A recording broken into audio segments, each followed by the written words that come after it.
Mi esposa abogada me engañó e intentó usar su conocimiento legal para arruinarme en el divorcio.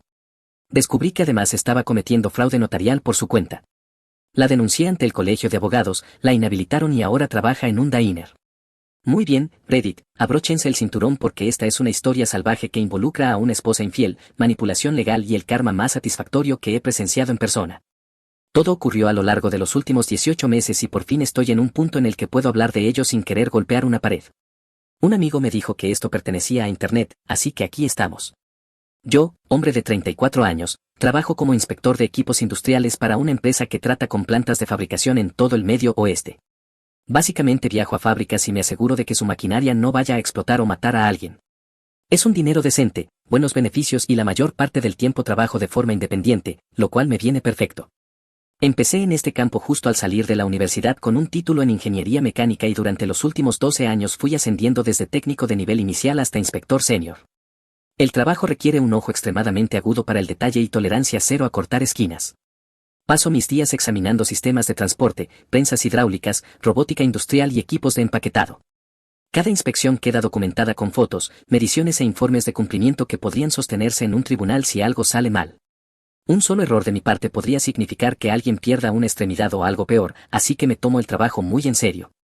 La empresa confía en mí porque nunca he aprobado nada dudoso solo para mantener contento a un cliente.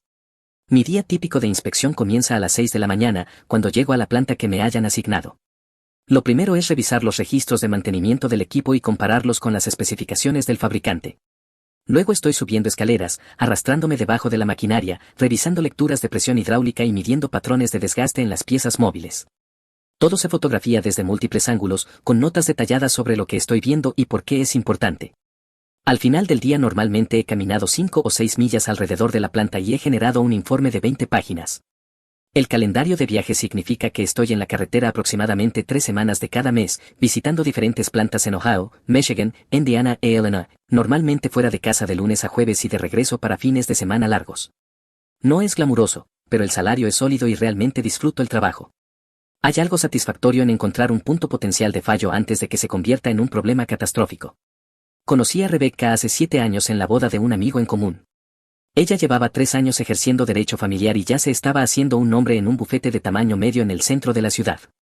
Era increíblemente inteligente, segura de sí misma y tenía ese aire de profesional poderosa que, sinceramente, me impresionó.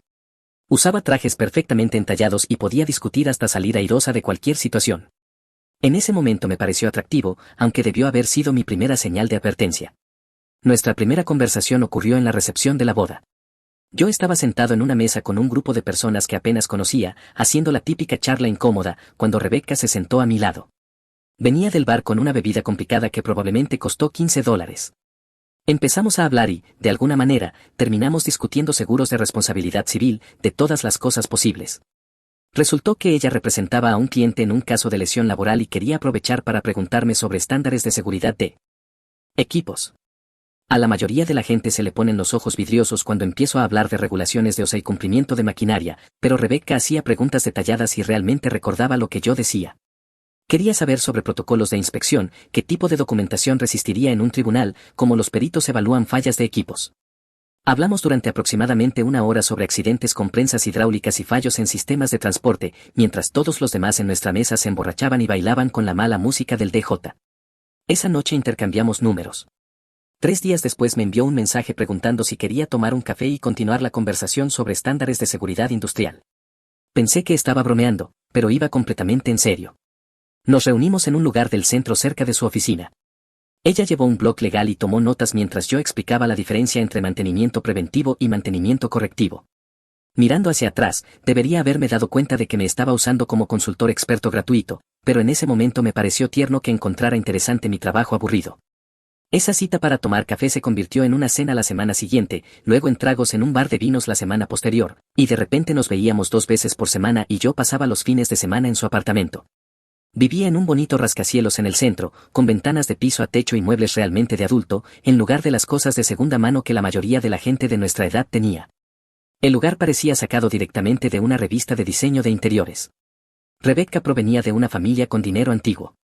Su padre, Gerald, dirigía algún fondo de inversión que administraba cuentas de jubilación para ejecutivos y atletas profesionales. Su madre, Catherine, formaba parte de juntas benéficas y organizaba galas de recaudación de fondos. Vivían en una enorme casa colonial en los suburbios, con un garaje para 3 autos, jardines perfectamente diseñados y una casa de piscina que era más grande que la casa real de muchas personas. Conocerlos por primera vez se sintió como entrar en una categoría fiscal completamente diferente. El dormitorio de la infancia de Rebecca seguía exactamente como lo había dejado cuando se fue a la universidad, una cama tamaño queen con un colchón caro, muebles a juego empotrados, estanterías llenas de libros de tapa dura y un vestidor. Había fotos de ella en varias competiciones ecuestres a lo largo de la escuela secundaria. Al parecer, había estado muy involucrada en la equitación competitiva, lo que explicaba los trofeos alineados en una estantería. Todo el conjunto probablemente costaba más de lo que yo había ganado en mi primer año de trabajo. A pesar de ese entorno privilegiado, Rebecca se rompió el lomo en la Facultad de Derecho, quedó en el 10% superior de su clase, fue editora de la revista jurídica de la Universidad Estatal de Ohio y realizó prácticas de verano en grandes bufetes de Cleveland y Cincinnati. Ella realmente se ganó su éxito en lugar de limitarse a vivir de las conexiones de papá. Eso era importante para mí porque crecí en una familia de clase media donde nada te lo regalaban. Mis padres eran ambos maestros de escuela pública que ahorraron durante años solo para poder permitirse vacaciones familiares. Pagué la universidad con becas y trabajos de medio tiempo, reparando equipos en la planta física de la universidad. Rebecca respetaba ese esfuerzo, o al menos eso pensé en ese momento. Nos casamos después de salir durante 2 años. Nada exageradamente caro, sus padres se ofrecieron a pagar alguna celebración elaborada en un club de campo con 300 invitados y barra libre, que habría costado más que un coche decente, y ambos estuvimos de acuerdo en mantenerlo razonable. Terminamos con unos 80 invitados, un bonito lugar en una posada histórica a las afueras de Columbus y un servicio de catering decente que no rompió el presupuesto. Pensé que estábamos en la misma sintonía respecto a no necesitar demostraciones llamativas de riqueza. Mirándolo hacia atrás, tal vez ella simplemente no quería desperdiciar el dinero de papá en casarse con alguien que consideraba temporal. La boda en sí fue realmente bastante buena, clima perfecto a principios de junio, ceremonia al aire libre bajo enormes robles y recepción en un granero restaurado que había sido convertido en espacio para eventos. Su familia invitó a su grupo habitual de abogados, administradores de fondos y miembros de juntas benéficas. Mi familia llevó maestros, trabajadores sindicalizados y gente que conducía camionetas en lugar de BMW. 2 mundos completamente distintos chocando, pero funcionó bien, todos se divirtieron, nadie causó dramas y nos fuimos de luna de miel a los Cayos de Florida sintiendo que habíamos comenzado algo real. Los primeros años fueron sólidos. Compramos una casa de una sola planta con 3 dormitorios en un vecindario decente, a unos 20 minutos del centro. Necesitaba trabajo, pero tenía buena estructura, cimientos sólidos, techo relativamente nuevo y sistema eléctrico actualizado. La conseguimos por debajo del valor de mercado porque los dueños anteriores se estaban divorciando y estaban desesperados por vender, irónico considerando cómo terminaron las cosas. Rebecca se convirtió en socia de su firma más rápido que nadie en su historia, solo 6 años desde asociada hasta socia plena, cuando normalmente toma entre 8 y 10 años si tiene suerte. Trabajó horas demenciales, ganó casos difíciles y trajo nuevos clientes. El bufete se especializaba en divorcios de alto patrimonio y disputas de custodia. Ella representaba a médicos, dueños de negocios y ejecutivos que atravesaban separaciones complicadas. Su tarifa facturable pasó de $200 por hora a $450 por hora en el lapso de 3 años. Yo ascendí a inspector senior con un territorio que cubría 5 estados, lo que significó mejor salario, más responsabilidad y, desafortunadamente, más viajes. Pero me gustaba el trabajo y mi jefe confiaba en mí para las inspecciones complejas que requerían atención extra. Ambos estábamos subiendo nuestras respectivas escaleras y se sentía como si estuviéramos construyendo algo juntos. La casa se convirtió en nuestro proyecto. Pasábamos los fines de semana pintando habitaciones de todos los colores que Rebecca elegía de esas tarjetas de muestra de Home Depot, instalamos nuevas luminarias en cada cuarto porque odiaba las viejas, discutimos sobre si la cocina necesitaba un salpicadero, ella dijo que sí, yo dije que estaba bien como estaba, ella ganó y pasamos un sábado colocando azulejos. Renovamos el baño principal con un nuevo mueble de lavabo, grifería actualizada y una de esas duchas tipo lluvia que usan el doble de agua que una normal pero se sienten increíbles. Rebecca insistía en contratar profesionales para las cosas grandes, pero me dejaba encargarme de las mejoras menores. Construí estanterías a medida para su oficina en casa usando planos que encontré en internet y madera de la ferretería local, me llevó 3 fines de semana, pero quedaron perfectas, de piso a techo, estantes que encajaban con sus libros de derecho y archivos de casos. Restauré la terraza trasera, la lavé a presión y la volví a teñir por completo. Reemplacé algunas tablas podridas y construí bancales elevados para el jardín que Rebecca decía que quería usar para verduras, pero en los que nunca plantó nada. Ella eligió muebles que realmente combinaban en lugar del desorden aleatorio que yo había acumulado como soltero, un sofá que coordinaba con la alfombra, una mesa de comedor con sillas que venían como conjunto, muebles de dormitorio de una tienda de verdad en lugar de donde fuera que hubiese encontrado mis cosas antiguas. El lugar parecía habitado por adultos en vez de estudiantes universitarios con trabajo. Caímos en una rutina, noches de cita los viernes en distintos restaurantes de la ciudad, eligiendo un lugar nuevo cada semana para recorrer la escena gastronómica local, visitas al mercado de agricultores los domingos por la mañana cuando yo estaba en casa, comprando productos frescos y pan casero a los vendedores que se instalaban en el centro, viajes ocasionales de fin de semana cuando nuestros horarios coincidían, Hocking Hills para hacer senderismo, Cleveland para museos, Chicago cuando queríamos una experiencia de gran ciudad. Nada digno de Instagram, pero se sentía real y sostenible, como si estuviéramos construyendo una vida de verdad en lugar de actuar una para las redes sociales. Hablamos de tener hijos algún día, quizá en unos años, cuando Rebecca se sintiera más establecida en el bufete, discutimos mejorar a una casa de 4 dormitorios cuando llegara ese momento y hicimos planes para el futuro. ¿Cómo se hace cuando crees que el futuro realmente va a suceder tal como lo imaginas? El horario de trabajo de Rebecca se volvió brutal después de hacerse socia, un mínimo de 60 horas semanales, a veces 80 durante casos grandes. Llegaba a casa después de que yo ya estaba dormido y se iba antes de que me despertara. Los fines de semana desaparecían entre declaraciones, reuniones con clientes y preparación para los juicios. Yo entendía que había trabajado para esto durante toda su carrera. Convertirse en socia en un bufete es básicamente como llegar al jefe final en un videojuego. El trabajo no se vuelve más fácil, solo más importante y con apuestas más altas. No me encantaba, pero lo entendía. Mi trabajo también requería viajes y días largos, a veces estaba en una planta hasta las 8 de la noche terminando una inspección que había revelado más problemas de los esperados. Ella entendía mi horario, así que yo intenté entender el suyo. La distancia creció lentamente. Dejó de preguntarme cómo había sido mi día, dejó de planear noches de cita, dejó de iniciar cualquier cosa que no estuviera en su calendario meticulosamente organizado. Cuando yo sugería salir a cenar o ver una película, decía que estaba demasiado cansada o que tenía trabajo que terminar. Justo, salvo porque de alguna manera sí tenía energía para happy hours con colegas y eventos de networking. La intimidad se secó por completo. Y no me refiero solo a lo físico, aunque eso también desapareció. Hablo de esos pequeños momentos de conexión, el café juntos por la mañana, mensajes rápidos durante el día, quedarnos dormidos viendo la televisión en el sofá. Todo eso se fue. Empezó a dormir en la habitación de invitados entre semana, alegando que mi alarma temprano por los viajes de trabajo alteraba su horario de sueño. Yo viajo por trabajo alrededor del 40% del tiempo, 3 o 4 días en la carretera y luego en casa 1 o 2 semanas, dependiendo de qué inspecciones se programen. Mi agenda ha sido constante durante años.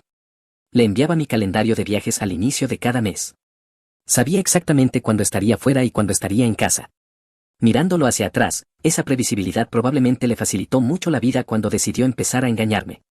Hace unos 18 meses noté algunos cambios. Empezó a ir al gimnasio a las 5 de la mañana antes del trabajo, se hizo un nuevo peinado en un salón caro, renovó todo su guardarropa y compró un perfume que costaba más por onza que el oro. Al principio pensé que quizás solo se estaba cuidando más por el estrés del trabajo. No se me ocurrió que se estuviera arreglando para alguien más.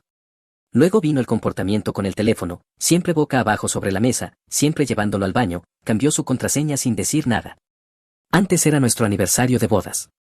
Cuando le pregunté de manera casual, dijo que el bufete exigía nuevos protocolos de seguridad por la confidencialidad de los clientes. Sonó lo bastante plausible como para no insistir. Empezó a trabajar hasta tarde con más frecuencia, llegando a casa a las 9 o 10 de la noche con el cabello mojado y oliendo a champú caro. Dijo que el bufete había instalado un gimnasio y vestuarios para que los socios los usaran. Claro, tiene sentido, salvo porque yo había visitado su oficina antes para almuerzos y reuniones y nunca había visto ningún gimnasio. Cuando mencioné pasar una noche para cenar con ella, se puso extrañamente a la defensiva. Empezó a mencionar a Grant con más frecuencia, Grant del bufete competidor, Grant que fue a la misma facultad de Derecho. Grant, Grant, Grant. El nombre empezó a molestarme de forma irracional solo por escucharlo tanto, pero no suelo ser celoso, la gente tiene colegas con los que se lleva bien. Aún así, algo se sentía fundamentalmente mal y no lograba articular qué era. El verdadero golpe llegó cuando volví a casa antes de tiempo por una inspección de sitio que fue cancelada. Esto fue hace unos 14 meses, a mitad de una tarde de miércoles alrededor de las 2. Se suponía que debía estar en una planta en Michigan realizando una inspección de 3 días en su nueva línea de empaquetado. Llegué el martes por la mañana y me enteré de que el equipo ni siquiera había sido instalado aún. Algún retraso con la empresa de transporte significaba que la maquinaria estaba en un muelle en Cleveland en lugar de en el piso de la fábrica, donde se suponía que debía estar. El gerente de la planta estaba furioso, pero no había nada que hacer. Reprogramamos para el mes siguiente. Llamé a mi jefe, lo puse al tanto de la situación y me dirigí a casa. 4 horas de viaje desde Flint hasta Columbus, escuchando podcast todo el camino, paré una vez para gasolina y un sándwich y entré a mi entrada alrededor de las 2:15 de la tarde, en una hermosa tarde de miércoles. Pensando en sorprender a Rebecca con un regreso anticipado. Mi camioneta estaba en la entrada y entré a mi propia casa por el garaje, como siempre. Dejé mi bolso de inspección junto a la puerta. Entonces los vi. Zapatos de vestir de hombre junto a la entrada principal, que definitivamente no eran míos. Oxfords de cuero caros, probablemente italianos, al menos 2 tallas más pequeños que los míos, ahí plantados sobre el tapete como si fueran dueños del lugar, como si quien se los hubiera quitado se sintiera lo suficientemente cómodo en mi casa como para dejar sus zapatos tirados. Me quedé de pie en la entrada durante un minuto entero, tratando de procesar lo que estaba viendo. Mi cerebro pasó por todas las explicaciones posibles, tal vez Rebecca había invitado a un colega para trabajar en un caso, tal vez era su hermano aunque vive a 2 estados de distancia, tal vez un repartidor, aunque eso no tenía ningún sentido. Cada explicación sonaba estúpida incluso mientras las pensaba. Entonces escuché voces arriba, risas, la risa de mi esposa, esa que no había escuchado dirigida a mí en meses. Luego más voces hablando en voz baja y después silencio, ese tipo específico de silencio que ocurre cuando las personas que están haciendo algo que no deberían hacer se dan cuenta de repente de que podrían ser descubiertas, como si la presión del aire hubiera cambiado en toda la casa. Subí las escaleras, cada peldaño se sentía como si tomara una hora. Una parte de mí quería darse la vuelta e irse, fingir que nunca había vuelto a casa, preservar cualquier ilusión de matrimonio que aún quedara. La otra parte necesitaba saberlo con certeza, necesitaba verlo con mis propios ojos en lugar de pasar el resto de mi vida preguntándome si lo había imaginado todo. Llegué a la puerta del dormitorio principal, estaba cerrada, pero no con llave. La abrí. Allí estaba Rebecca, apresurándose a abotonar su blusa, el cabello revuelto y el rostro enrojecido. Y hay un tipo que nunca había visto antes tratando de encontrar sus pantalones mientras no llevaba puesto nada más que boxers y calcetines de vestir. Los dos estaban congelados como ciervos frente a los faros, como si se quedaban perfectamente quietos, yo fuera a confundirlos con muebles y marcharme. El tipo parecía de mi edad, quizá un poco más joven, en buena forma, bien arreglado, llevaba uno de esos relojes automáticos caros que cuestan más que el coche de la mayoría de la gente, Rolex u Omega o alguna otra marca que yo nunca podría permitirme.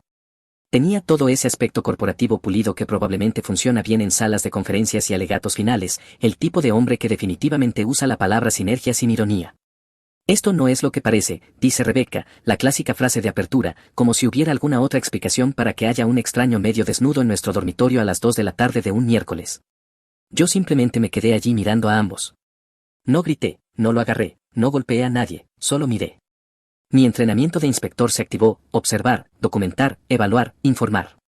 Las emociones vendrían después, ahora mismo estaba recopilando datos. Estoy bastante seguro de que es exactamente lo que parece, dije con la voz calmada, plana, como si estuviera discutiendo especificaciones de maquinaria en lugar de ver cómo mi matrimonio explotaba en tiempo real. El tipo, que luego supe que se llamaba Grant, lo que explicaba tantas cosas, intentó hacer todo el numerito de hombre a hombre, extendió la mano como si nos estuviéramos conociendo en un evento de networking en lugar de estar él de pie en mi dormitorio llevando puesta la vergüenza de mi esposa. Creo que deberíamos sentarnos y hablar de esto como adultos. Miré su mano extendida, miré su cara, miré a Rebecca, que había logrado abotonarse la blusa pero ahora solo estaba allí parada como un robot averiado, volví a mirar a Grant. Sal de mi casa, dije, tranquilo, bajo, pero algo en mi tono dejó claro que esto no era una negociación. Tal vez fue la completa falta de emoción en mi voz, tal vez fue la expresión de mi cara, pero Grant agarró sus cosas y prácticamente salió corriendo escaleras abajo como si el edificio estuviera en llamas. Escuché la puerta principal cerrarse de golpe, escuché un coche arrancar en la entrada, escuché los neumáticos chirriar un poco cuando salió disparado del vecindario. Luego silencio otra vez, solo Rebecca y yo de pie en lo que solía ser nuestro dormitorio, mirándonos a través de unos 3 metros de alfombra que se sentían como el Gran Cañón. Rebecca entró inmediatamente en modo abogada. No lloró, no se disculpó, fue directamente al modo de control de daños y presentación. Empezó a soltar explicaciones sobre cómo el matrimonio había estado teniendo problemas durante meses, cómo ella había sido infeliz, cómo nos habíamos distanciado, como si estuviera presentando un caso ante un jurado en lugar de explicar por qué había un tipo extraño medio desnudo en nuestro dormitorio un miércoles por la tarde. Las palabras salían suaves y ensayadas, como si hubiera practicado ese discurso, probablemente lo había hecho, es abogada de familia, ha visto miles de estas conversaciones, conocía el guión, tocó todos los puntos, distancia emocional, prioridades diferentes, realmente no es culpa de nadie, simplemente crecimos separados. Lo hizo sonar razonable e inevitable en lugar de lo que realmente era, que era ella eligiendo volar por los aires nuestro matrimonio porque quería acostarse con algún imbécil corporativo. ¿Cuánto tiempo?, pregunté, cortando su monólogo de raíz. Dudó, la primera vez que pareció realmente incómoda en lugar de simplemente molesta porque yo no estaba siguiendo su narrativa. Eso no es importante ahora mismo, lo importante es que averigüemos cómo avanzar de una manera que sea justa para ambos. ¿Cuánto tiempo?, repetí, separando cada palabra. Suspirá como si yo estuviera siendo irrazonable por querer. Información básica, como si yo fuera el que lo estaba poniendo difícil.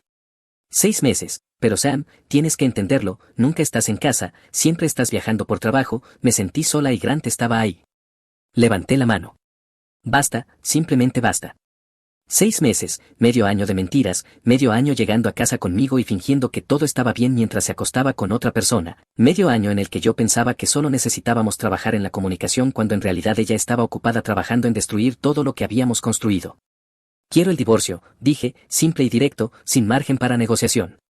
De hecho, ella pareció aliviada, como si hubiera estado preocupada de que yo luchara por el matrimonio, o le rogara que se quedara, o montara alguna escena dramática. Creo que es la decisión correcta, y Sam, quiero que sepas que haré que esto sea lo más fácil posible, seré justa con todo. Esa frase, justo esa, debería haber hecho saltar todas las alarmas en mi cabeza, pero estaba demasiado enfadado, humillado y en shock como para procesarlo bien. Cuando una abogada que acaba de ser atrapada engañando promete ser justa, lo que quiere decir es que va a usar todos los trucos del libro para conseguir lo que quiere mientras te hace creer que estás obteniendo un buen trato. La cuestión es esta, mi trabajo consiste en documentarlo todo, fotos, notas, marcas de tiempo, observaciones detalladas. Es la forma en que me protejo de la responsabilidad legal. Te saltas un solo detalle en una inspección y alguien puede demandarte o, peor aún, alguien puede salir herido. Ese hábito se filtra en mi vida personal, quiera o no. Había estado documentando el comportamiento extraño de Rebecca durante unos 2 meses sin saber realmente por qué. Empezó cuando noté que los extractos de la tarjeta de crédito no coincidían con sus explicaciones, decía que estaba trabajando hasta tarde en la oficina, pero había cargos de restaurantes al otro lado de la ciudad. Tomé capturas de pantalla de los cambios en la configuración de compartir ubicación, ella la había desactivado a finales de noviembre, dijo que estaba agotando la batería. Fotografié extractos de tarjetas de crédito que mostraban cargos en hoteles durante horarios en los que afirmaba estar trabajando hasta tarde, no moteles cutres, sino lugares buenos en el centro con cargos de servicio a la habitación. Recopilé recibos de varios sitios que no cuadraban con sus historias, pequeñas cosas que individualmente parecían explicables, pero que juntas formaban un panorama bastante claro. Me alojé en un motel económico esa noche y llamé a mi hermano Eric alrededor de las 10 de la noche. Es gerente de proyectos para una empresa de construcción comercial. Solo le dije que Rebecca me había engañado, que la había encontrado con otro tipo esa tarde y que necesitaba consejo. Hubo un silencio absoluto durante unos 5 segundos. Luego, mierda, ¿estás bien?, fue la respuesta inmediata de Eric. No firmes nada sin leerlo 3 veces y sin que otra persona lo revise. Ella es abogada, te va a abogar hasta el infierno. A la mañana siguiente pedí el día por enfermedad en el trabajo y pasé 2 horas investigando abogados de divorcio en Columbus que se especializaran en casos que involucraran a profesionales del derecho. Encontré a un tipo llamado Robert Chen que llevaba ejerciendo derecho de familia durante 30 años. Llamé a su oficina a las 9 de la mañana, le expliqué mi situación, mi esposa es abogada de familia, la atrapé engañándome ayer, ya está hablando de divorcio, y conseguí una consulta de emergencia esa misma tarde. La oficina de Robert estaba en un edificio antiguo del centro, nada lujoso, pero el mismo era agudísimo, de unos 50 y tantos años, completamente calvo y con gafas de lectura, con una actitud como de alguien que ya había visto cada truco del manual 2 veces. Déjame adivinar, dijo Robert después de que terminé, ella ya tiene los papeles preparados y está presionando para un divorcio rápido y no impugnado. Aún no he sabido nada de ella hoy, aparte de un mensaje preguntando cuándo volvería por mis cosas. Se reclinó en la silla. Probablemente lo hará dentro de 48 horas. Lo va a presentar como la opción madura y razonable, mantener las cosas amistosas, evitar alargarlo, ahorrar dinero en honorarios legales. Pero lo que realmente quiere decir es que quiere que te rindas para conseguir lo que quieres sin pelear. Los abogados que se divorcian o lo manejan de forma profesional o usan cada arma de su arsenal. Tu esposa suena como del segundo tipo. Tenía sentido. Le escribí un cheque de retención y salí de allí sintiendo que al menos tenía a alguien de mi lado que conocía el juego que Rebecca estaba a punto de jugar. Tal como estaba programado, Rebecca me escribió esa misma tarde diciendo que su bufete había redactado los papeles del divorcio y que podíamos reunirnos para discutir los términos. Quería mantenerlo amistoso y sencillo para evitar alargarlo, traducción, quería que me rindiera para conseguir lo que quería sin pelear. Reenvié el mensaje a Robert. Su respuesta fue una sola palabra, sí. Los papeles llegaron 3 días después por mensajero. Robert los revisó con lupa mientras yo me sentaba allí tratando de no sufrir un derrame. No dejaba de negar con la cabeza y hacer anotaciones. Después de 20 minutos levantó la vista. Quiere la casa, ambos coches, el 60% de tus cuentas de jubilación y además está reclamando que le debes manutención conyugal basándose en sus supuestas pérdidas de ingresos proyectadas por el estrés emocional del divorcio. ¿Qué? Oh, se pone mejor. También afirma que hizo sacrificios en su carrera para apoyar tu calendario de viajes y que por lo tanto merece compensación por esos sacrificios. Y hay una cláusula aquí que te impediría revelar detalles del matrimonio o del divorcio a nadie, incluso en redes sociales. ¿Puede hacer eso? Puede intentarlo. ¿Se sostendrá? Probablemente no, la mayor parte, pero está apostando a que no quieras pelear. Sabe que el litigio de divorcio es caro y consume tiempo. Espera que simplemente firmes para que desaparezca. No va a pasar. Comeré ramen durante un año antes de dejar que me pase por encima de esa manera. Las siguientes 6 semanas fueron brutales. Rebecca lo intentó todo. Me envió correos larguísimos sobre lo herida que estaba y lo vengativo y terco que yo era por no aceptar sus términos. Hizo que amigos en común se pusieran en contacto para convencerme de que estaba siendo irrazonable. Incluso su madre me llamó para decirme que estaba destruyendo la reputación de Rebecca al alargar esto. Mientras tanto, Robert estaba construyendo nuestro caso. Solicitó por citación los registros telefónicos que mostraban cientos de mensajes y llamadas con Grant, consiguió estados de cuenta de tarjetas de crédito que mostraban habitaciones de hotel y cenas caras. Documentó cada inconsistencia en sus afirmaciones sobre sacrificios profesionales. Resultó que esas noches trabajando hasta tarde habían estado ocurriendo durante mucho más tiempo que medio año. Rebecca no sabía que yo había estado guardando mis propios registros. Cada viaje de trabajo que hice tenía documentación con marcas de tiempo, registros de hoteles, informes de inspección de sitios y datos GPS de mi camioneta de trabajo. Podía demostrar exactamente dónde estaba y cuándo. Mientras tanto, su historial de ubicación la mostraba en el complejo de apartamentos de Grant al menos 2 veces por semana durante los últimos 8 meses. Tanto por los 6 meses. El golpe final fue cuando Rebecca intentó afirmar que yo había sido emocionalmente abusivo y negligente. Dijo que mi horario laboral la hacía sentirse abandonada y que mi comportamiento controlador la había empujado a buscar consuelo en otra parte. Robert casi se rió cuando leyó esa presentación. Está lanzando todo contra la pared para ver qué se pega, dijo, un movimiento clásico de abogado cuando no tienen una posición sólida. Pero aquí es donde se pone realmente interesante. Durante el proceso de descubrimiento, Robert solicitó todos los registros financieros de Rebecca, un procedimiento estándar en los casos de divorcio. Ella se resistió con fuerza alegando privilegio abogado-cliente y protección de producto de trabajo. Robert respondió que sus finanzas personales no estaban cubiertas por esas protecciones. El juez estuvo de acuerdo y le ordenó presentar los documentos. Cuando finalmente llegaron, algo me llamó la atención de inmediato. Llevo 15 años leyendo documentos técnicos e informes de cumplimiento. Sé cómo se ve una documentación adecuada. Los registros notariales de Rebecca eran un desastre. Ella había obtenido su comisión de notaria unos años antes, dijo que era útil para su práctica ya que muchos documentos necesitan ser notarizados. Tenía sentido en ese momento. Lo que no tenía sentido eran los registros que estaba viendo ahora. Había documentos notarizados en fechas en las que yo sabía con certeza que ella había estado fuera del estado en una conferencia legal. Lo recordaba porque había tenido que reprogramar un viaje de trabajo para cuidar al perro de nuestro vecino mientras ella estaba fuera. Revisé mi propio calendario y registros laborales para confirmar. Había notarizado 6 documentos en Ohio un jueves cuando definitivamente estaba en Florida.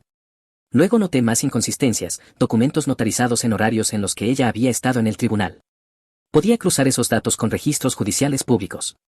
Firmas que no se parecían en nada a las fotocopias de identificaciones adjuntas a los registros de notarización. Páginas notarizadas para personas que, según una rápida búsqueda en redes sociales, ni siquiera habían estado en Ohio durante las fechas indicadas. Esto no era un registro descuidado, era fraude.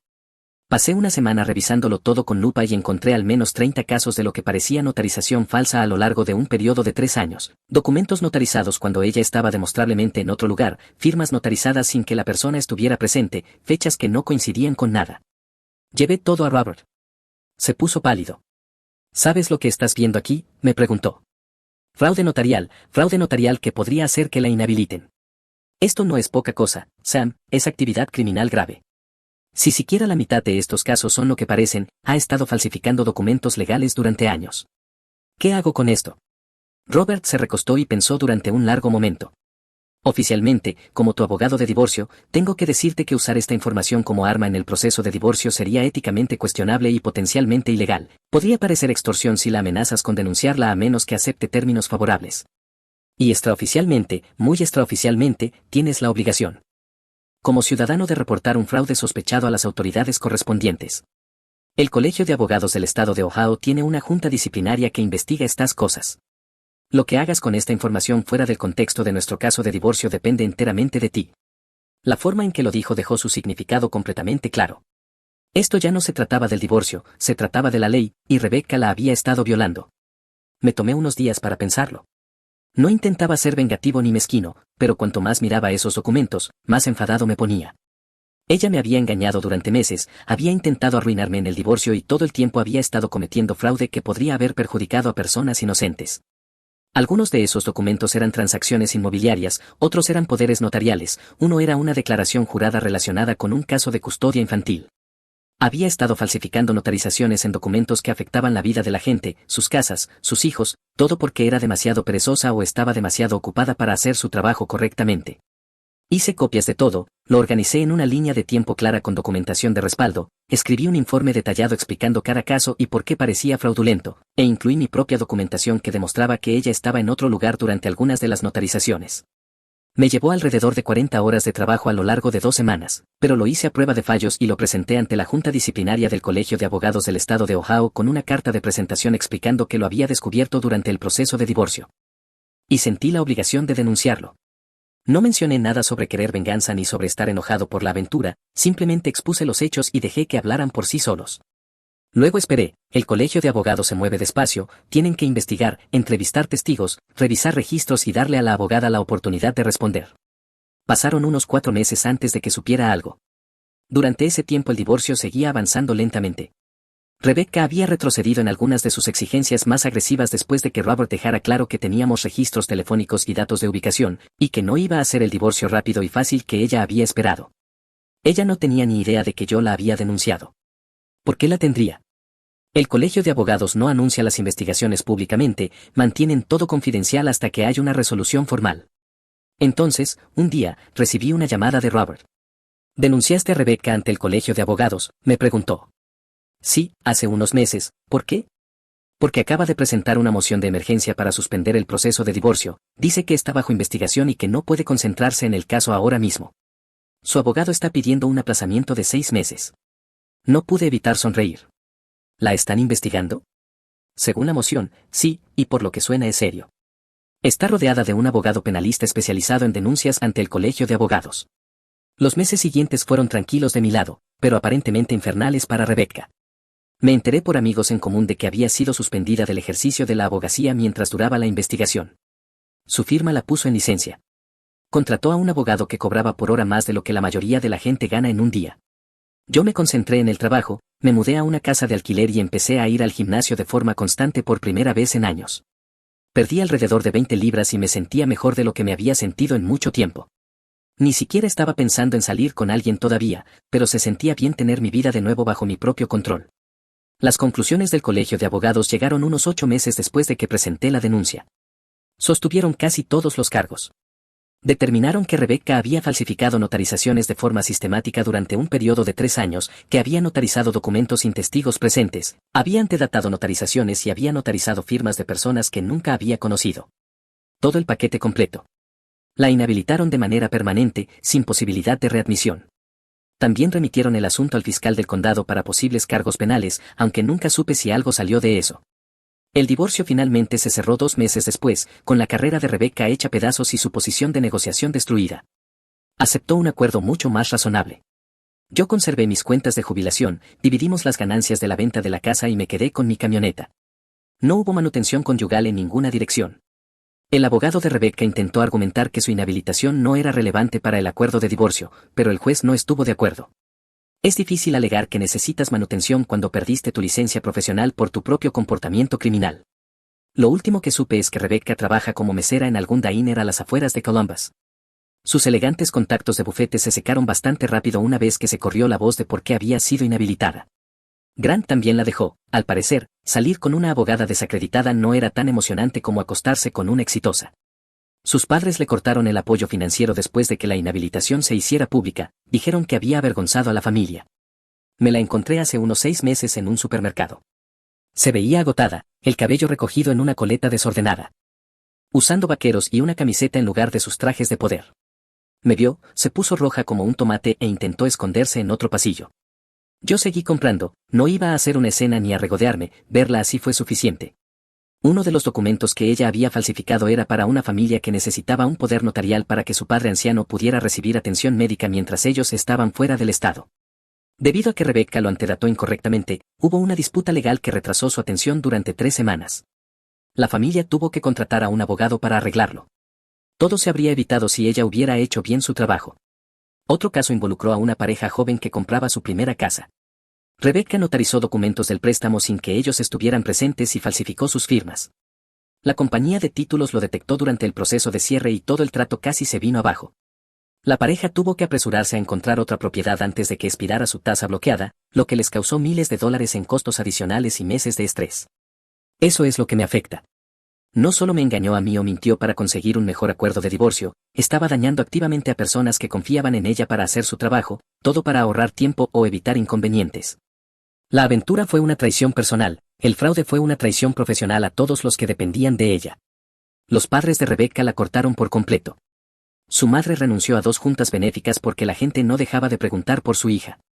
Su padre decía en su club de campo que Rebecca estaba lidiando con problemas personales y se negaba a dar más detalles. Vendieron su casa en los suburbios y se mudaron a Florida, ni siquiera le dijeron a Rebecca que se iban hasta que apareció el camión de mudanzas. Me la encontré de nuevo hace unos 6 meses en un supermercado. Llevaba el uniforme del diner con una placa con su nombre, el cabello recogido, sin maquillaje, aparentando unos 10 años más de los que realmente tenía. Me vio, se puso roja y trató de escabullirse por otro pasillo. Me la volví a encontrar 2 meses después en la misma tienda, esta vez no huyó, solo me dio una mirada como si quisiera decir algo pero no encontrara las palabras. Yo asentí y seguí caminando, no tenía nada que decirle. Más tarde supe que está alquilando un estudio en una zona difícil de la ciudad, conduce un Honda de 15 años con el parachoques abollado, trabaja turnos dobles en el diner los fines de semana. Solicitó trabajo como asistente legal en algunos bufetes, pero nadie quiso contratarla una vez que revisaron sus antecedentes. Uno de sus antiguos clientes la demandó por mala praxis relacionada con el fraude notarial, ese caso sigue en curso.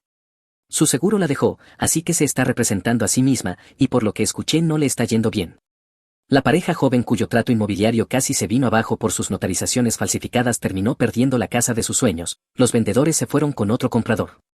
La pareja tuvo que alquilar durante otro año antes de encontrar algo más. Ahora forman parte de la demanda colectiva en su contra. El padre anciano de la familia a la que ella perjudicó con el poder notarial antedatado murió antes de que pudieran resolver los problemas legales. No pudieron tomar decisiones médicas por él durante 3 semanas debido a su fraude, eso también está incluido en la demanda. Rebecca intentó enviarme una solicitud de amistad en redes sociales hace unos 4 meses, la bloqueé de inmediato. Su antiguo bufete contrató a alguien para reemplazarla, una abogada joven y competente que realmente hace su trabajo. Ha traído el doble de clientes de los que traía Rebecca, al bufete le va mejor sin ella. Actualización, el divorcio está completamente finalizado. Rebecca intentó solicitar una modificación de los términos hace unos 3 meses alegando dificultades financieras. El juez lo negó y dijo que ella había creado su propia dificultad mediante un comportamiento criminal. Sigue en el diner, la vi allí cuando paré a tomar café el mes pasado. Ella tomó mi pedido, no hizo contacto visual. Dejé una propina normal y me fui. No intentaba restregárselo, solo quería café. El anuncio de la boda de Grant salió en el periódico hace 2 semanas, una boda de alta sociedad. Sus padres tienen mucho dinero. Rebecca no fue invitada. Escuché que llamó a la oficina de la nueva esposa intentando advertirle sobre él, seguridad la escoltó fuera del edificio. La certificación de asistente legal que estaba intentando obtener fue denegada, el Colegio de Abogados Estatal marcó su solicitud. Resulta que ser inhabilitada hace que sea muy difícil trabajar en campos relacionados con el derecho. Ahora está intentando certificarse como especialista en facturación médica.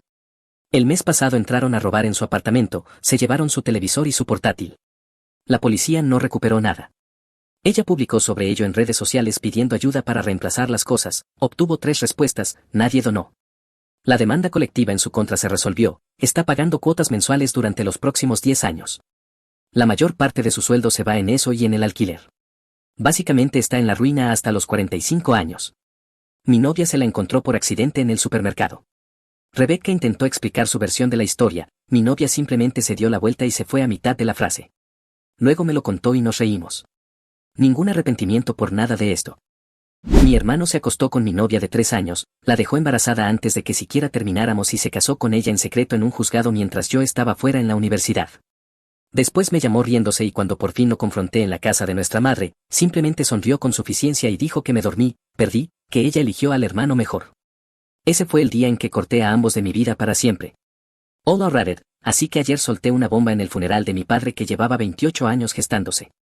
Mi hermano Jack me robó a mi novia, la dejó embarazada mientras todavía estábamos juntos, se casó con ella a mis espaldas y pasó 3 décadas pensando que se había salido con la suya.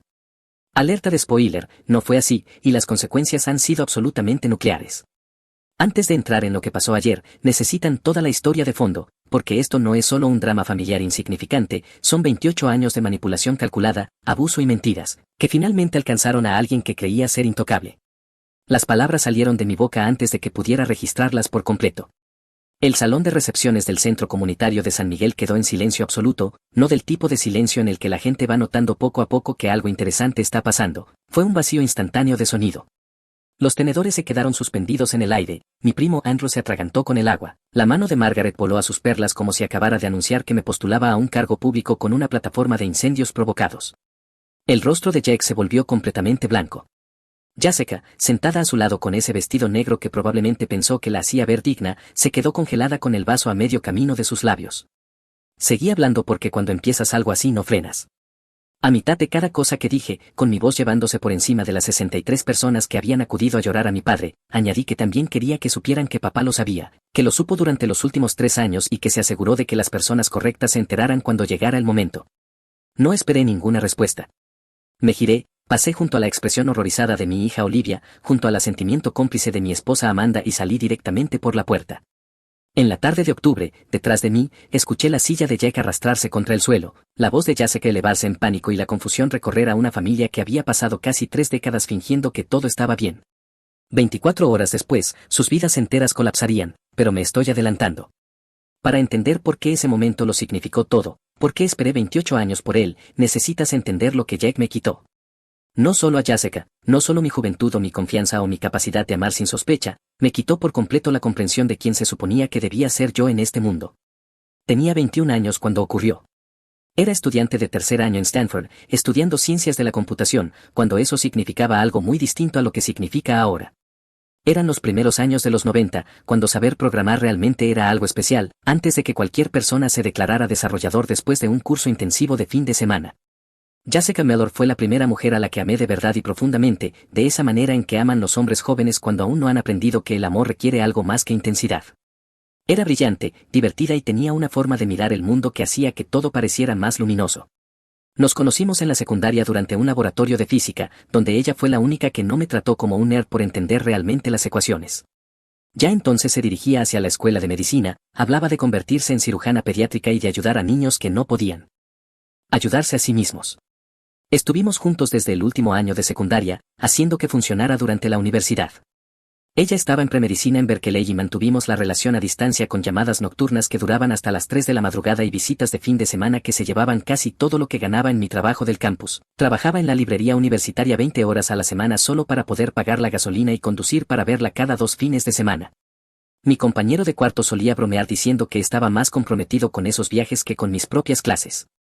Mis manos todavía recuerdan la sensación de las suyas, la forma en que dibujaba círculos en mi palma durante los viajes largos en coche sin decir nada, solo conectando esos pequeños momentos de intimidad que no aprecias hasta que desaparecen y te das cuenta de que darías cualquier cosa por volver a sentirlos.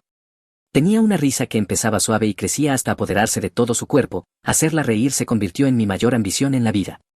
Hablábamos constantemente de matrimonio, de hijos, de la casa que compraríamos algún día con buenas escuelas y un patio para un perro. Ella quería 2 hijos, tal vez 3, incluso habíamos elegido nombres. Teníamos un plan de 5 años, graduarnos, conseguir trabajos en el área de la bahía, ella terminaría la escuela de medicina, nos casaríamos y comenzaríamos nuestra vida juntos. Ese plan era tan real para mí que podía saborearlo. Jaque era 2 años menor, estudiante de 1er año en un colegio comunitario porque nunca tuvo las calificaciones para otra cosa. Nuestros padres fingían que eso no les molestaba, pero yo veía cómo los ojos de papá se iluminaban cuando hablaba de mis clases, en contraste con la forma en que desviaban el tema cuando Jack mencionaba las suyas.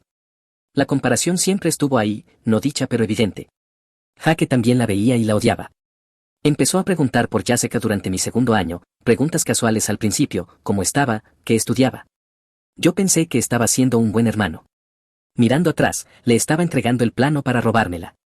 Le conté todo, sus restaurantes favoritos, las películas que la hacían llorar, la forma en que amaba las sorpresas pero odiaba la incertidumbre, cada detalle que más tarde se convertiría en munición.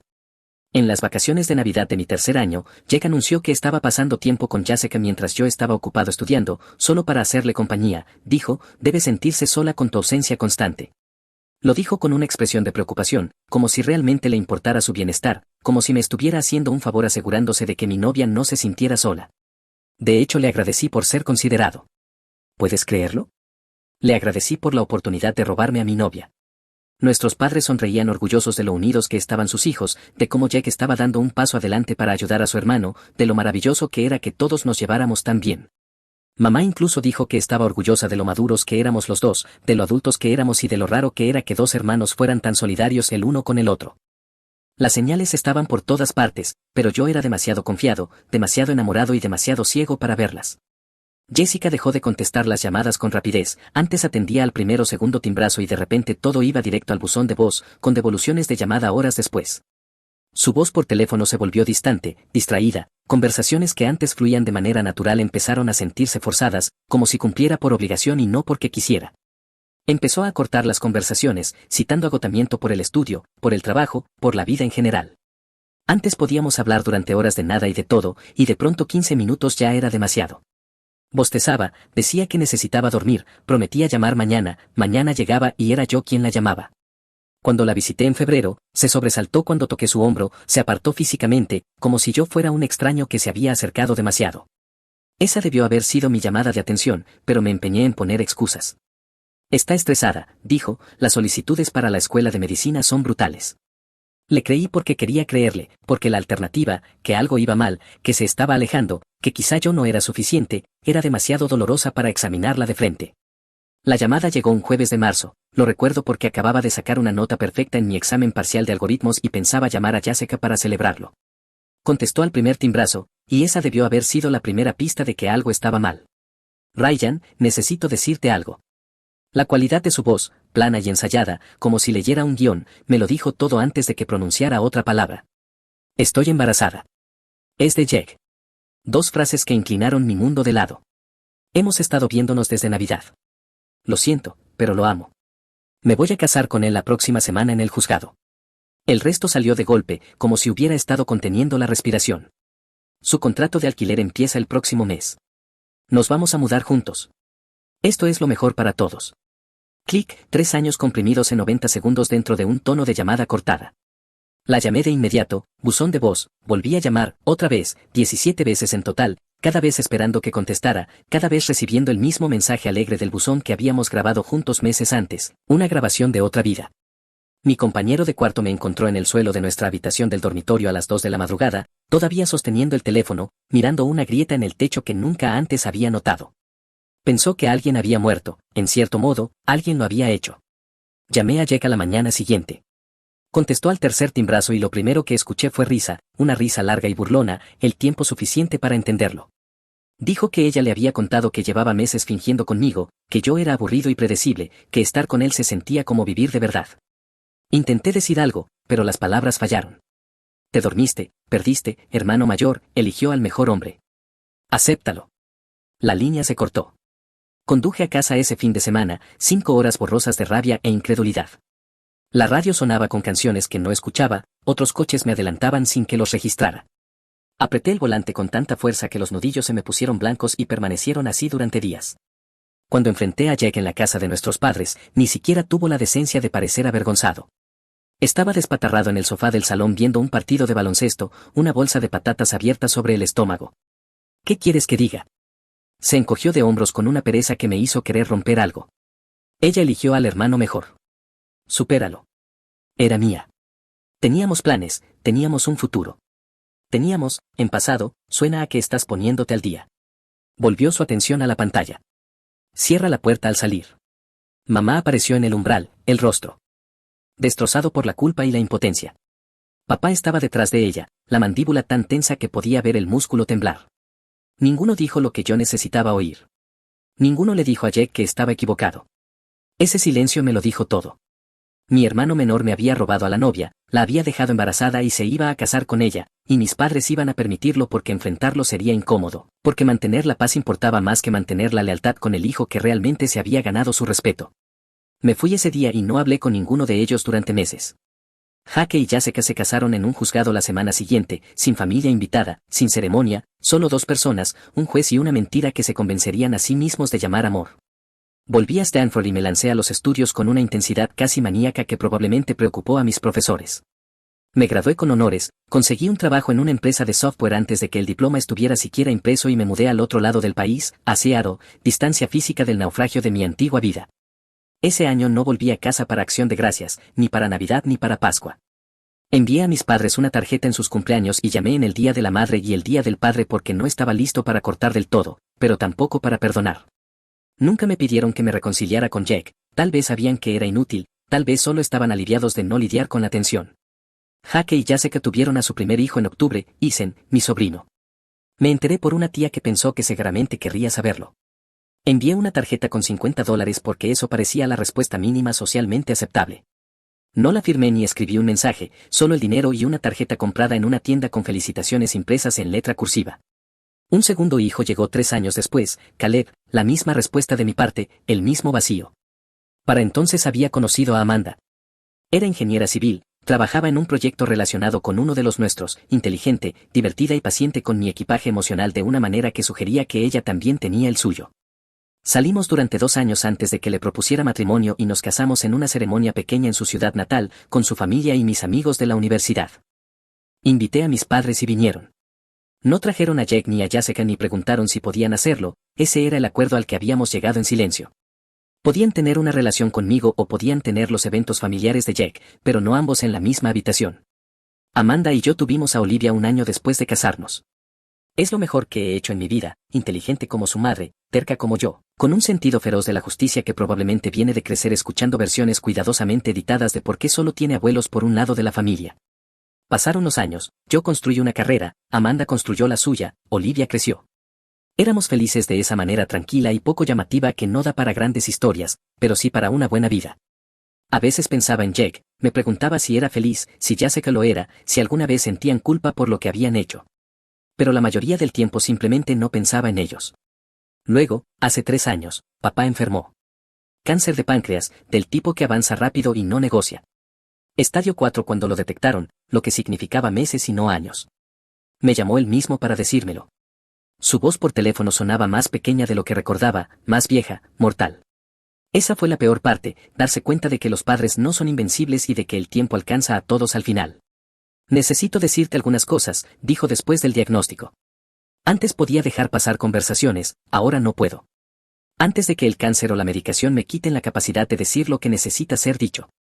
Volé la semana siguiente, dejé el trabajo un viernes y tomé una licencia familiar de emergencia. Nos encontramos en un restaurante de carretera, a mitad de camino entre su casa y el aeropuerto, territorio neutral, no su casa donde flotarían los fantasmas de las cenas familiares pasadas, tampoco un lugar tan público como para que la gente escuchara, solo una cabina tranquila en un sitio que servía un café decente y no hacía preguntas. Se veía peor de lo que esperaba, mucho peor. Las fotos que mamá había estado enviando claramente no captaban toda la realidad. Había perdido al menos 30 libras, su piel tenía ese tono grisáceo que adquiere la gente cuando los órganos empiezan a fallar, más delgada, más gris, como si alguien hubiera tomado a mi padre y hubiera hecho un boceto preliminar de él, con todos los detalles desvanecidos e imprecisos. Debería haber dicho algo, empezó sin preámbulos, sin charla trivial ni rodeos. Cuando Jack hizo lo que hizo, debería haberle dicho que estaba mal. Debería haberte defendido. Debería haberlo echado de la casa. Debería haber llamado a los padres de Jessica. Debería haber hecho algo, cualquier cosa distinta de lo que realmente hice, que fue nada. Y ese nada me ha estado carcomiendo durante 28 años, como su propio tipo de cáncer. No supe qué decir a eso, así que solo asentí, bebí mi café y esperé a que continuara. Hay más, dijo, cosas sobre Jack que no sabes, cosas que fui descubriendo con los años, cosas que debería haberte contado pero no hice, porque seguía pensando que quizá me equivocaba, que quizá veía cosas que no estaban ahí, que quizá era paranoico o demasiado crítico. Pero no estaba equivocado, estaba viendo exactamente lo que había, y elegí mirar hacia otro lado porque enfrentarlo habría sido incómodo. Entonces me lo contó todo, y cuando digo todo, es todo. Lo expuso por completo, como si hubiera estado ensayando esa conversación en su cabeza durante años, esperando el momento adecuado o tal vez esperando hasta no tener otra opción que hablar. Jake no solo robó a Jessica, la aisló sistemáticamente de todos los que alguna vez se habían preocupado por ella. Sus amigos de la secundaria dejaron de saber de ella en el plazo de un año después del matrimonio. Su familia recibía visitas cuidadosamente controladas, en las que Jake siempre estaba presente, siempre dominando la conversación. La controló de manera sistemática, cruzando todas las líneas que separan una relación de pareja del abuso. Abuso financiero, abuso emocional, y papá sospechaba abuso físico, aunque Jessica se había vuelto muy buena ocultándolo. Él había estado haciéndolo desde antes de que se casaran y había ido empeorando con los años, probando límites, viendo hasta dónde podía llegar. Papá había visto moretones en sus brazos donde unos dedos habían apretado demasiado, en sus muñecas donde la habían agarrado una vez, en su rostro mal cubierto con maquillaje, que ella insistía en que provenían de haberse golpeado con la puerta de un armario. Había oído voces elevadas a través de las paredes durante visitas familiares, había oído a Jessica llorar en el baño, había oído la voz de Jake baja y amenazante, las palabras indistintas pero el tono inconfundible. Había visto cómo el brillo de Jessica se apagaba con los años hasta convertirse en un fantasma de la mujer que yo había conocido. La brillante estudiante de premedicina con planes de salvar el mundo se había transformado en alguien que se sobresaltaba con los ruidos fuertes y revisaba el teléfono constantemente, aterrorizada de perderse un mensaje de Jake, alguien que pedía permiso antes de expresar una opinión, alguien que había aprendido que el camino de menor resistencia era estar de acuerdo con todo lo que Jake decía y desaparecer dentro de sí misma. Papá había confrontado a Jake una vez, solo una vez, alrededor de 3 años después del matrimonio, cuando las señales eran demasiado evidentes para ignorarlas. Jake lo había amenazado con cortar por completo el contacto con los nietos, dijo que si papá volvía a mencionarlo, si alguna vez le decía una sola palabra a Jessica sobre sus sospechas, se mudarían al otro lado del país y cambiarían de número. Los nietos crecerían sin saber siquiera que sus abuelos existían. Así que papá se quedó callado y se odió por ello, eligió el acceso a sus nietos por encima de proteger a la nuera que sabía que estaba siendo maltratada cada vez que los veía. Después de eso, la culpa lo fue consumiendo un poco más, pero había más. Papá descubrió que Jake había estado robando de sus cuentas conjuntas, cantidades pequeñas al principio, 50 aquí, 100 allá, explicadas como retiradas de efectivo para comestibles o gasolina. Luego vinieron cantidades mayores a medida que Jessica dejó de cuestionar. 1,000 por una supuesta reparación del coche que nunca ocurrió. 5,000 por una oportunidad de inversión que de algún modo jamás se materializó. Jake tenía un problema con el gasto, dispositivos electrónicos que no necesitaba, relojes caros, ropa de diseñador, todo comprado a crédito que no podía permitirse pagar. Peor aún, había sacado tarjetas de crédito a nombre de Jessica sin que ella lo supiera, falsificó su firma en solicitudes de préstamos y arruinó su historial crediticio hasta el punto de que ella no podía calificar para nada por sí sola. Era deliberado y calculado, cada movimiento diseñado para atraparla más, para hacer que irse fuera más difícil, para asegurarse de que no tuviera a dónde ir incluso si quería escapar. Y luego vino lo que me heló la sangre, lo que me hizo entender cuán metódica había sido la manipulación de Jake desde el principio. Papá había encontrado pruebas de que Jake había interceptado cartas de Jessica para mí durante el año posterior a su matrimonio. Al menos 3 cartas, probablemente más. Cartas que ella había escrito rogándome que entendiera lo que realmente había pasado, que supiera que ella nunca lo eligió de verdad, que fuera a buscarla, que la ayudara a escapar antes de que fuera demasiado tarde. Ella había sido cuidadosa, ahorró dinero en efectivo del presupuesto para la compra, compró sellos en una oficina postal de otra ciudad y las envió desde allí para que Jake no las viera. Pero Jack las encontró de algún modo, quizá revisó su bolso, quizá la siguió, quizá ella cometió un pequeño error y él se dio cuenta. Fuera como fuera, interceptó todas y cada una de las cartas antes de que pudieran llegar a mí. Jake las había recogido y guardado en una caja en su garaje como trofeos, pruebas de su victoria, demostración de que había robado a Jessica de manera tan completa que incluso sus intentos de pedir ayuda habían sido frustrados. Papá las encontró cuando ayudaba a Jake a mover unos muebles hace unos años.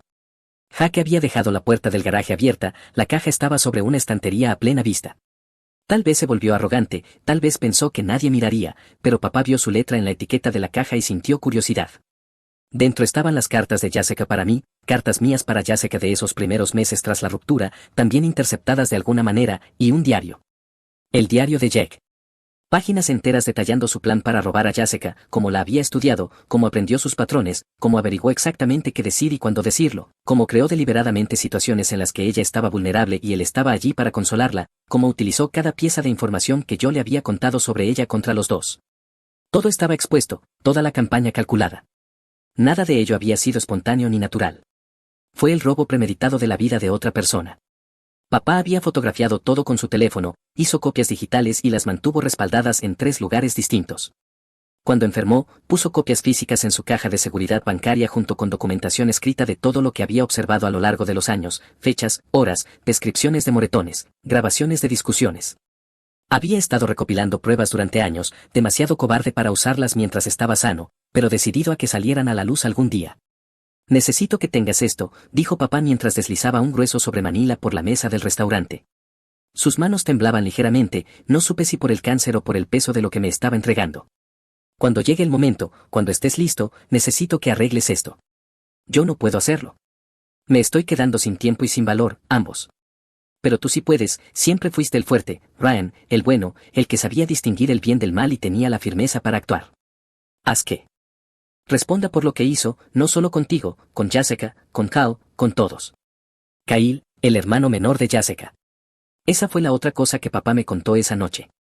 Kyle había descubierto lo que estaba pasando, había confrontado a Jack por el abuso y había amenazado con ayudar a Jessica a irse, con sacar todo a la luz. 2 semanas después, Cal estaba muerto. Dijeron que fue un accidente de senderismo, que cayó por un acantilado durante una excursión en solitario, pero Jack había estado en ese mismo sendero ese mismo día. Testigos los habían visto discutiendo cerca del borde del acantilado. La policía investigó, pero no pudo probar nada, lo declararon accidental y cerraron el caso, pero papá siguió investigando. Había encontrado mensajes de texto entre Jack y Cal que la policía o bien pasó por alto o decidió ignorar, mensajes amenazantes de Jack, advertencias para que se metiera en sus propios asuntos, insinuaciones de que algo malo podría pasar si Cal no se apartaba. Los mensajes habían sido borrados del teléfono de Jack, pero Cal había hecho una copia de seguridad en una cuenta en la nube a la que sus padres tenían acceso después de su muerte. Los padres de Jessica se los habían mostrado a papá años atrás. Sospechaban, pero nunca pudieron probarlo, y no se atrevían a presionar porque ya habían perdido a un hijo y no podían arriesgarse a perder también a su hija acusando a su marido de asesinato.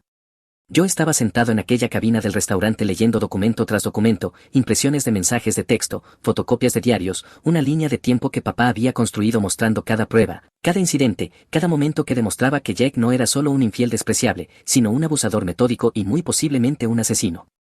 Tomé el sobre y leí cada palabra esa noche en mi habitación de hotel, me quedé despierto hasta las 4 de la madrugada pasando página tras página, y cada una era un cuchillo en el pecho. Jessica escribía sobre sentirse atrapada, sobre tener miedo, sobre el carácter de Jack, sobre cómo el embarazo había sido accidental al principio y luego deliberado, sobre cómo Jack había saboteado su anticonceptivo sin que ella lo supiera, porque un bebé garantizaría que no pudiera irse, sobre el bebé como su cadena. Por favor, no te rindas conmigo, terminaba una carta de 1994. Por favor, esperaré el tiempo que haga falta. Sé que probablemente me odias, sé que probablemente nunca quieras volver a verme, pero si hay alguna parte de ti que recuerde lo que tuvimos, por favor ven a buscarme, tengo mucho miedo y no sé cuánto tiempo más puedo sobrevivir a esto. Pero yo nunca las había recibido, nunca tuve la oportunidad de responder, nunca supe que ella había intentado contactarme. Jaque se había asegurado absolutamente de ello. Le pregunté a papá por qué no había ido a la policía con todo eso, por qué no había ayudado él mismo a Jessica, por qué se había quedado sentado sobre pruebas de abuso y posible asesinato durante años sin actuar. Fui un cobarde, dijo simplemente, con la voz plana, objetiva, sin poner excusas. Me dije a mí mismo que no era asunto mío, que quizá las cosas no eran tan malas como parecían, que si me mantenía en silencio y preservaba la paz todo estaría bien. Me dije que la policía ya había investigado la muerte de Cal y no había encontrado nada, así que ¿qué podría añadir yo? Me dije que quizá Jessica se quedaba porque quería, que era su elección, que intervenir solo empeoraría las cosas. Entonces me miró con unos ojos que contenían 3 décadas de arrepentimiento. Estaba equivocado en todo. Fui un cobarde que eligió la comodidad en lugar del valor, que eligió mantener a la familia unida en apariencia en vez de proteger de verdad a las personas que había en ella, y ahora me estoy muriendo y no puedo arreglarlo, pero quizá tú sí puedas, quizá tú puedas ser la persona que yo debería haber sido. Pasamos los 2 años siguientes en contacto, más de lo que habíamos estado en décadas, llamadas semanales, visitas mensuales cuando su salud lo permitía. La salud de papá empeoró por etapas, semanas buenas en las que casi parecía el de antes, semanas malas en las que el cáncer y la quimioterapia lo dejaban demasiado débil para levantarse de la cama, y luego solo semanas malas y peores cuando los días buenos dejaron de llegar por completo. Me hizo prometer que esperaría hasta que él ya no estuviera para hacer algo con la información que me había dado, me hizo jurarlo. No puedo afrontarlo, admitió durante una de nuestras últimas conversaciones reales, cuando la morfina le soltó la lengua lo suficiente como para ser completamente honesto. No puedo ver cómo todo se viene abajo, eso me convierte en un cobarde aún mayor, lo sé, ni siquiera puedo enfrentar las consecuencias de hacer finalmente lo correcto, pero necesito que tú seas quien tenga el valor de decir la verdad cuando yo no esté para ver las consecuencias. Espera a que me haya ido y entonces quémalo todo, asegúrate de que todos sepan lo que hizo. Prométemelo. Se lo prometí. Murió un martes de octubre, a los 68 años, el cáncer de páncreas finalmente ganó la batalla, siempre iba a ganarla. El funeral se programó para el sábado, 4 días para sentarme con todo lo que me había contado, 4 días para planear exactamente qué iba a decir, y cuando mamá me llamó para ayudar con los preparativos, dije que sí y volé con Amanda. Olivia nos encontró allí. El servicio fue en San Miguel, la iglesia a la que papá había asistido de manera intermitente durante 40 años. La recepción fue en el centro comunitario adjunto. Jaque estaba allí, por supuesto, y Jessica también, con aspecto más envejecido, pero no necesariamente más sabio. Isen vino con su novia Nina. Caleb voló desde Alaska, donde se había mudado para alejarse de su padre. Eso debería haberme dicho algo en ese mismo momento, cuando tu hijo se muda literalmente al estado más lejano de ti en términos geográficos, normalmente hay una razón. Olivia me acorraló durante la recepción. Mi hija tiene 19 años ahora, estudia psicología en Berkeley y tiene el talento de su madre para leer a la gente y mi tendencia a la franqueza.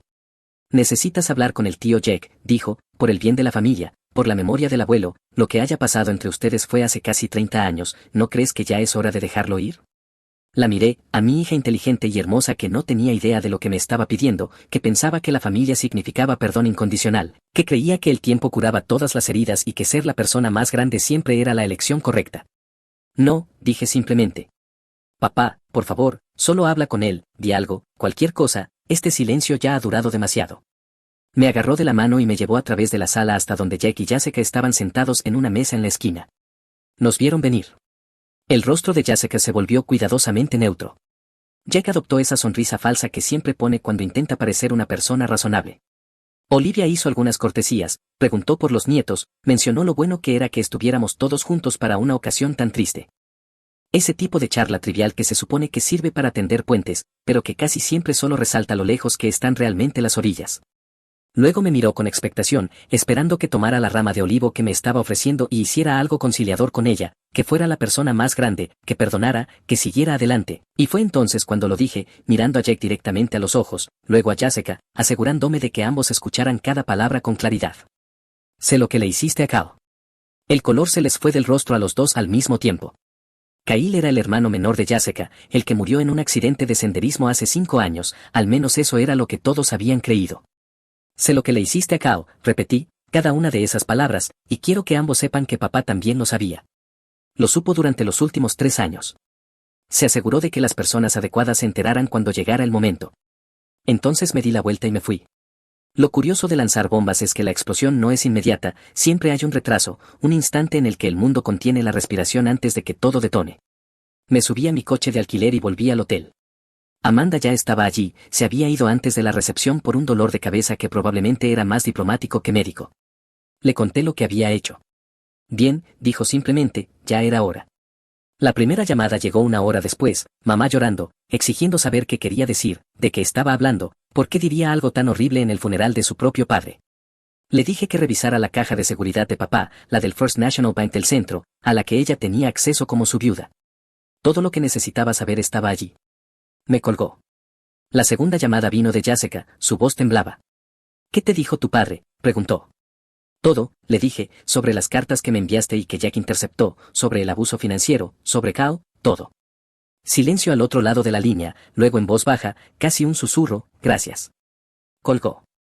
La tercera llamada vino de Isen, mi sobrino, a quien había visto quizás 5 veces en 28 años, que había crecido escuchando alguna versión de la historia en la que su tío Ryan era el hermano mayor amargado que no podía superar el pasado. ¿Es verdad?, preguntó, ¿lo de mi padre? Sí, le dije, todo. Mamá está haciendo una maleta, dijo, se va, por fin se va. Me pidió que te dijera que lo siente por todo, por no haber luchado más, por no haberse comunicado, por haber creído sus mentiras sobre ti. Dile que no me debe una disculpa, dije, dile que yo debería haber intentado encontrarla con más insistencia, dile que siento que haya tardado tanto. Más silencio, y luego, ¿qué pasó con el tío Cal? Esa era la parte que más temía, la parte de la que papá me había hablado en voz baja durante una de nuestras últimas conversaciones, la parte que lo había hecho llorar por primera vez desde que yo era niño. Kyle había descubierto el abuso de Jack, lo había confrontado, había amenazado con contarlo todo y ayudar a Jessica a irse, con exponerlo todo. Jaque lo siguió en una excursión de senderismo, discutieron al borde de un acantilado y Cal cayó o fue empujado. Las pruebas no eran concluyentes, la policía lo declaró un accidente, pero papá había encontrado mensajes de texto, mensajes amenazantes de Jack a Cal en los días previos al viaje, mensajes que Jack había borrado, pero que papá había recuperado de una copia de seguridad antigua del teléfono. Papá le había entregado todo a James Wilson, un amigo de la universidad que había llegado a ser fiscal federal, y le había dicho que esperara hasta después del funeral para investigarlo oficialmente, para darle a la familia tiempo de llorar una pérdida antes de enfrentarse a otra. Le conté a Isen la verdad, toda. Se merecía saber quién era realmente su padre. Guardó silencio durante mucho tiempo y luego dijo algo que me rompió el corazón. Siempre. Supe que algo estaba mal, dijo, mamá siempre estaba asustada, siempre caminando sobre cáscaras de huevo. Simplemente no sabía qué hacer al respecto. Era solo un niño y luego dejé de serlo, pero aún así no sabía cómo ayudarla. Puedes ayudarla ahora, le dije, estar ahí para ella, apoyarla, lo va a necesitar. 24 horas después de que salí de aquel salón de recepciones, todo se derrumbó exactamente como papá lo había planeado. Mamá fue al banco y encontró la caja de seguridad. Dentro había copias de todo, las cartas interceptadas, los documentos financieros que mostraban el fraude de Jack, los mensajes de texto recuperados entre Jack y Cal, un relato detallado que papá había escrito de todo lo que había presenciado a lo largo de los años, cada moretón que había visto en Jessica, cada vez que ella se había sobresaltado, cada excusa que Jack había dado. También había una carta de papá para mamá, disculpándose por su silencio, rogándole que hiciera lo correcto, pidiéndole que apoyara a Jessica para que se fuera, que la ayudara a reconstruir su vida, que fuera para ella la pareja que él debería haber sido. Mamá llamó a Jessica esa misma tarde. Hablaron durante horas. Para la noche, mamá había ayudado a Jessica a mudarse a un hotel. Al día siguiente la ayudó a encontrar un abogado, uno bueno, del tipo que se especializa en casos como este. James Wilson me llamó ese mismo día y dijo que había revisado todo lo que papá le había dado, que había pruebas suficientes para reabrir el caso de Cal, que Jack se enfrentaría muy pronto a preguntas de la policía y que, incluso si no podían demostrar que la muerte de Cal fue un asesinato, los delitos financieros por sí solos probablemente darían lugar a cargos. Tu padre fue meticuloso, dijo James, documentó todo. Es como si hubiera pasado los últimos 3 años de su vida construyendo un caso hermético. Lo hizo, dije, exactamente eso hizo. Jake fue arrestado una semana después, todavía no por la muerte de Cal, sino por los delitos financieros, robo de identidad, fraude, falsificación, la lista seguía. La fianza se fijó lo suficientemente alta como para que no pudiera pagarla y se quedó en la cárcel del condado mientras continuaba la investigación sobre Cal. Jessica solicitó el divorcio, obtuvo una orden de alejamiento y se mudó temporalmente con Isen mientras decidía sus siguientes pasos. Mamá vendió la casa de papá y dividió las ganancias con Jessica, diciendo que era lo mínimo que podía hacer después de años de permitir el comportamiento de Jack con su silencio.